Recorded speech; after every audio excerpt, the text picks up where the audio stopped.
Welcome back to Poppy's Corner.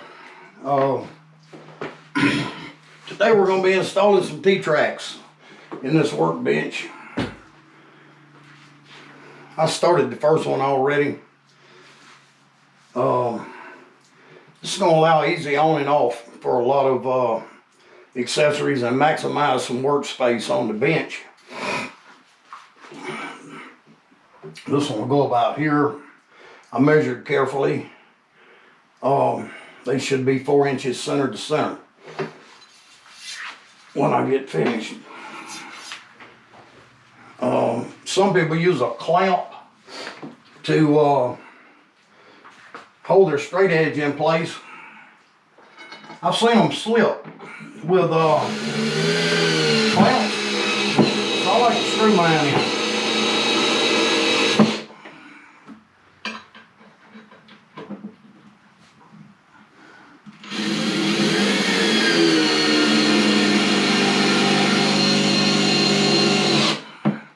This is yellow pine.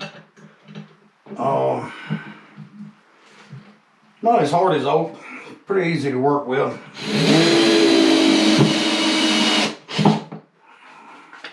So you don't need to drill pilot holes.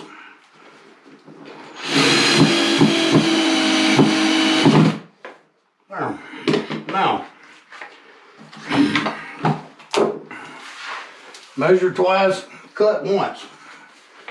So now we're going to try to hold this router as straight as possible and come down this edge.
And we need to come just a little lower.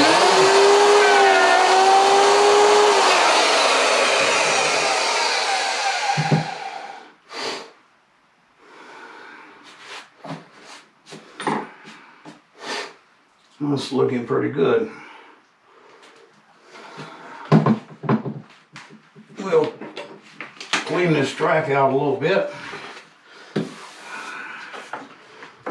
and just see how close we are to being there.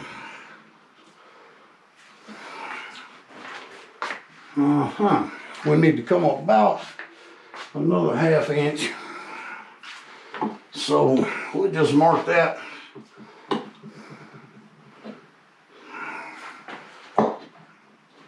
Mark it with our chisel.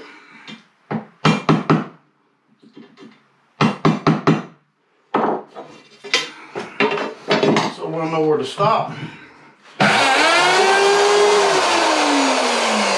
also take the guard off.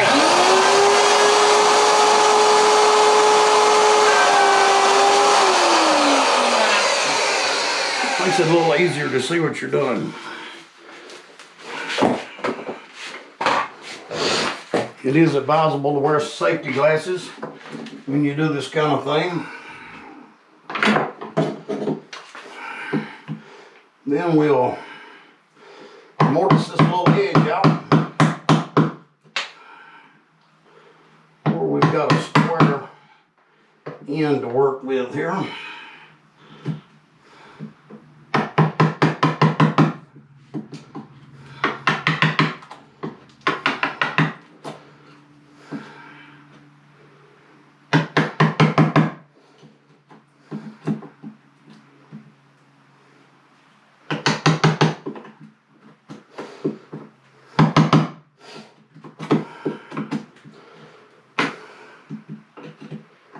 Let's It's looking pretty nice.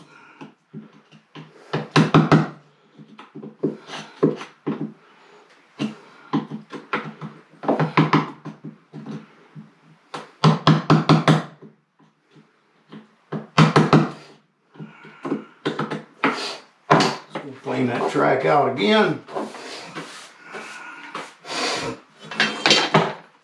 I prefer to start it on this end, and it's going to be a pretty snug fit. This is 3/4 inch track.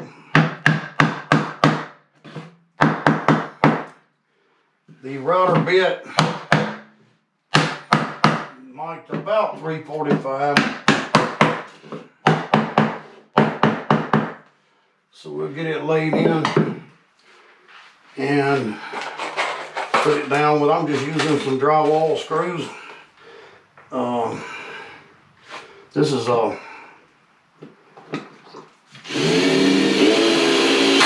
countersunk head, so you can slide your bolts full length of your tracks.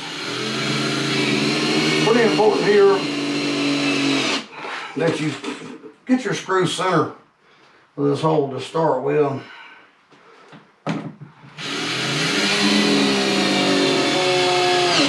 And these, like I said, are drywall screws. They're pretty pointed on the end, so it's easy to get it started by hand and then bang them on home.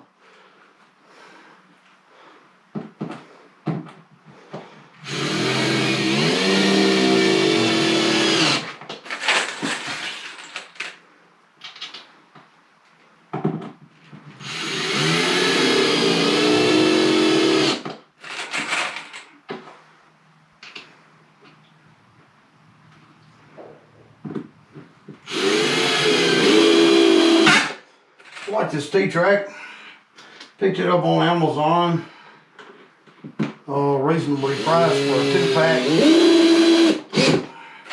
I could have went the whole length of my bench, but I have a vise down there I want access to, and I really don't need all that to mount accessories.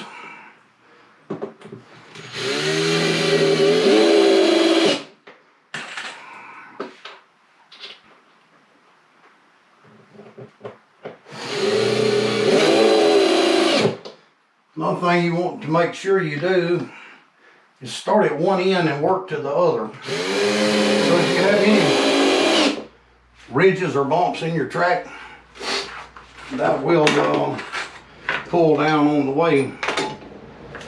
And we'll see. That clears the screws really good, and it'll slide where you want it. So, we're going to clean this track out.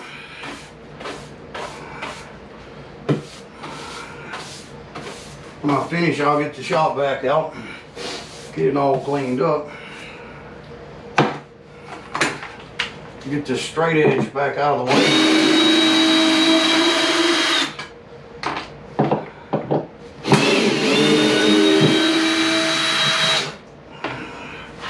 It's going to leave some small holes in my bench. They'll fill in pretty quick with debris, dirt, grime, dust. We'll save this for another project.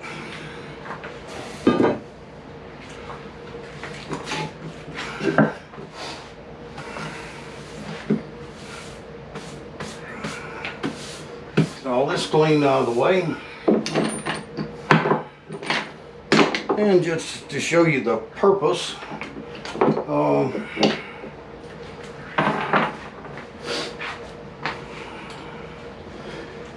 here I have a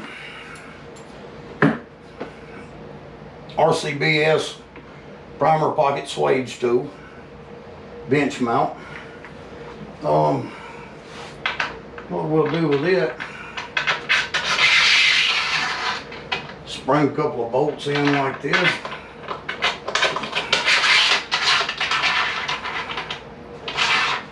We're going to get them where they're pretty well lined up with the holes, and This will fit over like this.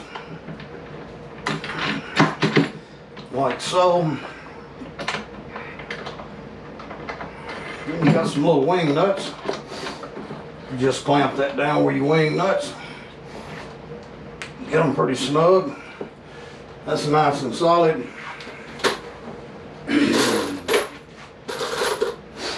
Just take a couple of pieces of brass here and just for demonstration,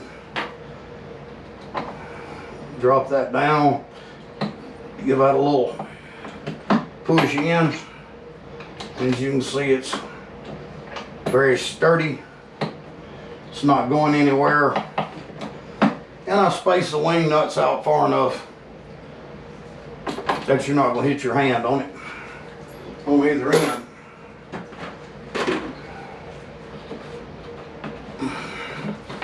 And the best thing about this little setup is now that we're done with this, we can take it off and get it out of the way. Take our screws back out.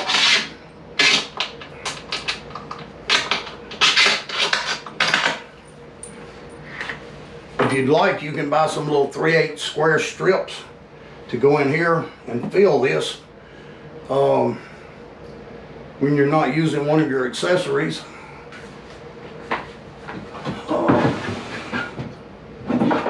It's nice to be able to take other things like this loading press. I'll mount it on a block of wood, and I'll be able to take it on and off when I want to use it.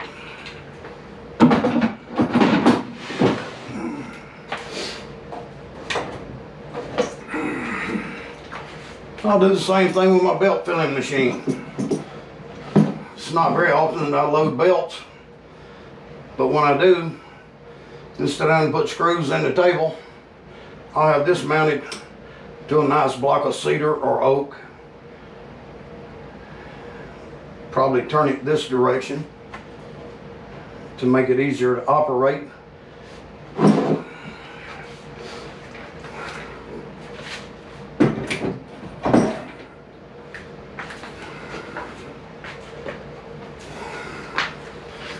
And if you don't want to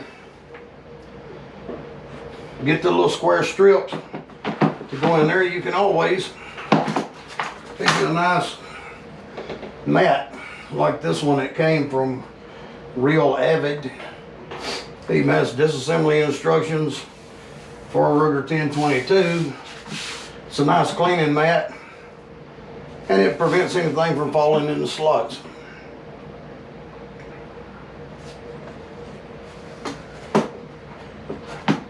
So we'll roll that up and get it out of the way.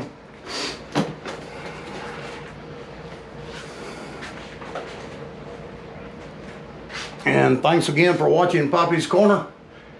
And stay tuned, there's more to come. Y'all have a good day.